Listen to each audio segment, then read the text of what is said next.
Sur cette chaîne, je me suis rendu compte que je n'avais jamais fait de vidéo où j'expliquais les motivations qui m'ont poussée à créer ma chaîne, un peu comme tous les youtubeurs, tous les créateurs de vidéos le font naturellement. Et ce pour une bonne raison, c'est parce que je déteste parler de moi, c'est quelque chose qui a toujours été très inconfortable et que mon entourage m'a énormément reproché et me reproche toujours aujourd'hui. Mais je me suis dit, mieux vaut tard que jamais. 5 ans après la création de ma chaîne, je vais me poser et je vais faire cette vidéo simplement aussi parce que ce sera un bon exercice pour moi pour libérer ma parole sur différents sujets. Je m'excuse par avance, ça va être une vidéo un petit peu anarchique. J'ai pas l'habitude de faire ce genre de vidéo, d'habitude je scripte tout ce que je vais dire. J'ai un plan bien défini parce que j'ai tendance à aller dans tous les sens et j'ai bien peur que ça va être le cas dans cette vidéo. Et voilà, j'espère que j'arriverai à tenir votre attention jusqu'au bout. Sur cette chaîne, je parle beaucoup de santé au naturel.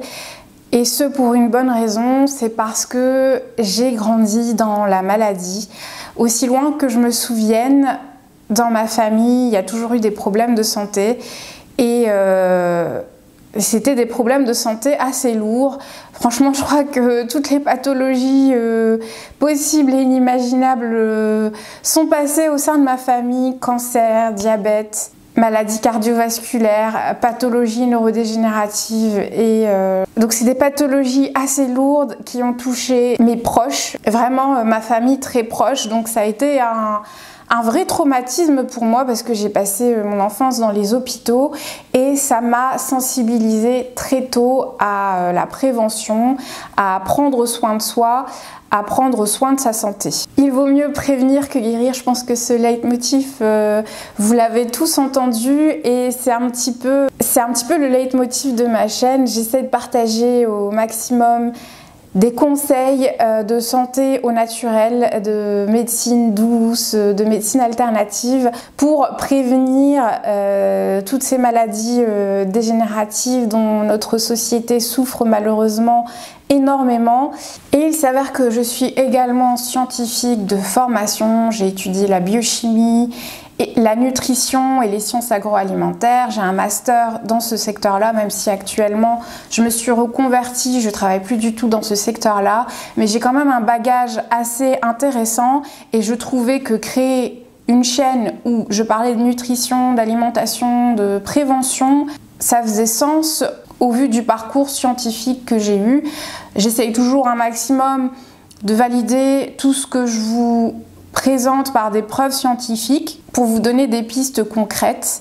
Et voilà, donc ça c'est ce qui m'a poussée à créer ma chaîne. C'était ma première motivation. Donc au début je parlais que de nutrition et puis je me suis rendu compte que j'avais envie de me diversifier et de parler d'autres choses parce que parler tout le temps de la même chose, ça me ressemble pas. Je suis quelqu'un qui touche à tout, donc j'ai vite élargi et je vous ai parlé de lifestyle, etc. Et ces derniers temps, je me suis mise à beaucoup parler de santé mentale sur mes différents réseaux sociaux. D'ailleurs, si vous ne me suivez pas sur Instagram, je vous invite à le faire, surtout si vous êtes intéressé par les formats courts. Parce que sur Instagram, je peux poster des formats courts un peu plus longs que sur YouTube. Les shorts sont limités à 1 minute, ce qui fait que malheureusement mes shorts sont souvent coupés en plein milieu et ça crée pas mal d'incompréhension. Du coup, voilà, si ça vous intéresse, en ce moment je suis beaucoup plus active en format court parce que je me rends compte que ça marche mieux. Je fais plus de vues sur les formats courts que sur mes vidéos classiques. Du coup, n'hésitez pas à me suivre sur TikTok et sur Instagram.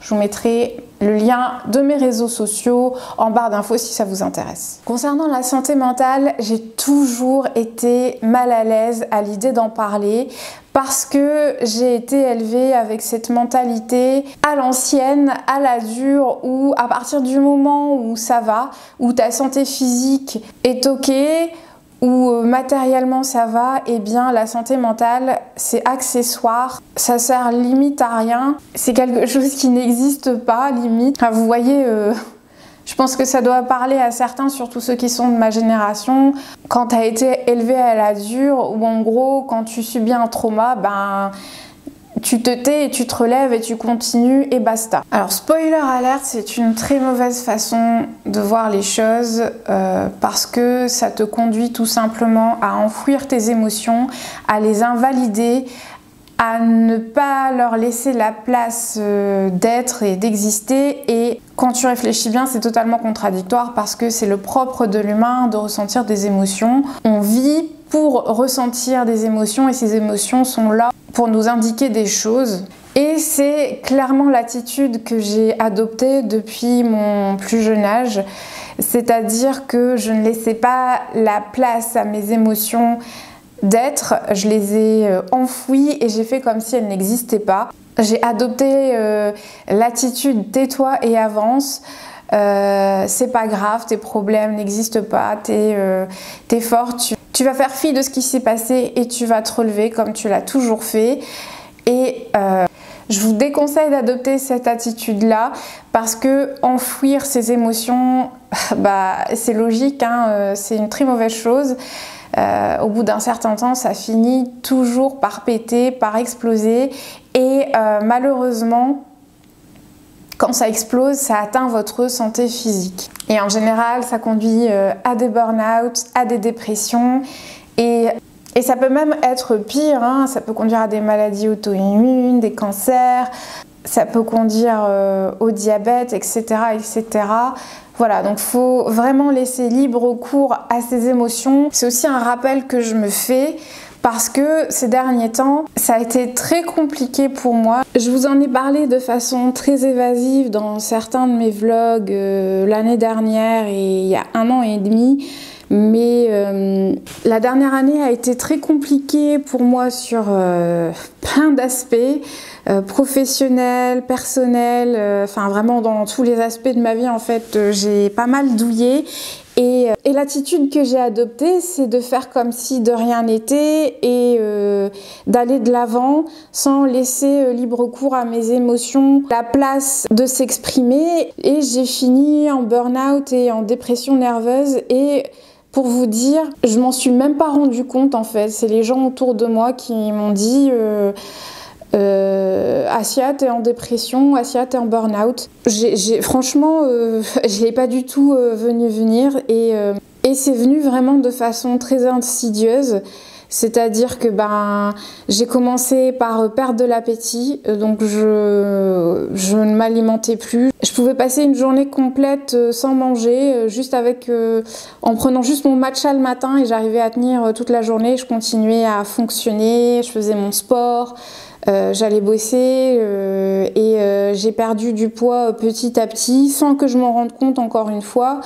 C'est mon entourage qui m'a prévenu, qui m'a alerté et tout le monde me disait Assia, t'as perdu du poids, est-ce que c'est normal? Et moi je me pèse pas donc j'ai rien vu venir et je me disais qu'en fait c'était eux qui se faisaient des idées et puis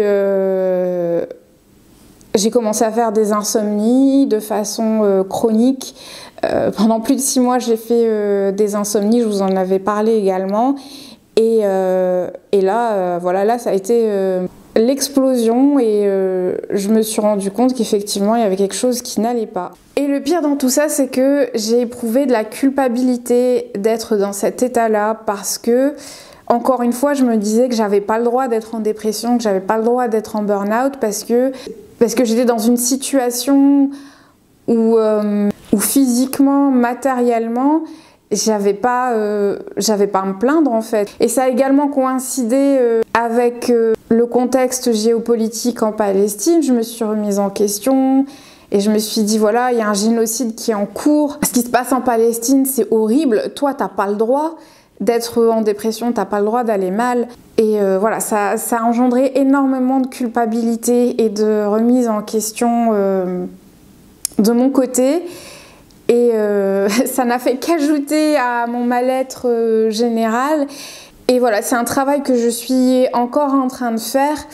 Et si j'ai un conseil à vous donner, aussi bête soit-il, c'est qu'on est humain et qu'on éprouve des émotions et que invalider ces émotions, c'est délétère en fait. C'est normal de ressentir un mal-être vis-à-vis de certaines situations. Moi en l'occurrence, ce qui a déclenché mon burn-out et ma dépression, c'est un membre de ma famille qui est encore une fois tombé malade. Et même si au départ je m'étais dit que j'allais l'accepter, je me suis rendu compte que tout mon être ne l'acceptait pas.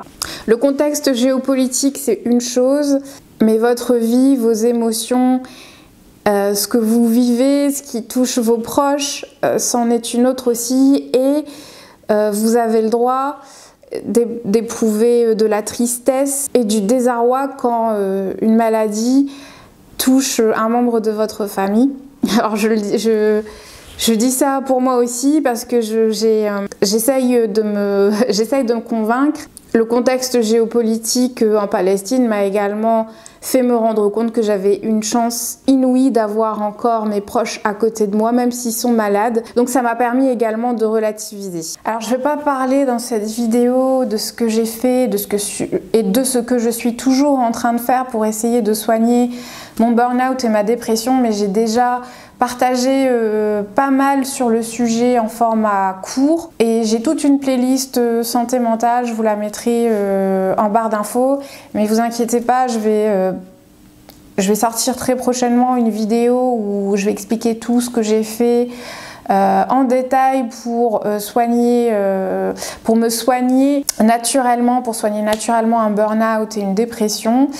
Ça arrive prochainement, du coup n'hésite pas à t'abonner si c'est pas encore fait pour pas louper cette vidéo. Voilà, l'objectif de cette vidéo c'était surtout de faire un real talk et de parler sincèrement sur tous ces aspects, sur la santé mentale, sur la santé, sur le ressenti des émotions, sans tabou. Chose que j'ai énormément de mal à faire. Et voilà, je pense que j'en ai fini avec cette vidéo. J'espère qu'elle t'aura été utile un tant soit peu. En tout cas, moi, ça m'a fait du bien de parler de ces sujets-là. C'est un exercice que je m'efforcerai à faire davantage sur cette chaîne. Je te remercie d'avoir passé ce petit moment avec moi. Je te souhaite une très belle journée, une très bonne semaine, une très belle soirée, où que tu sois quand tu regardes cette vidéo. Prends soin de toi et je te dis à la prochaine.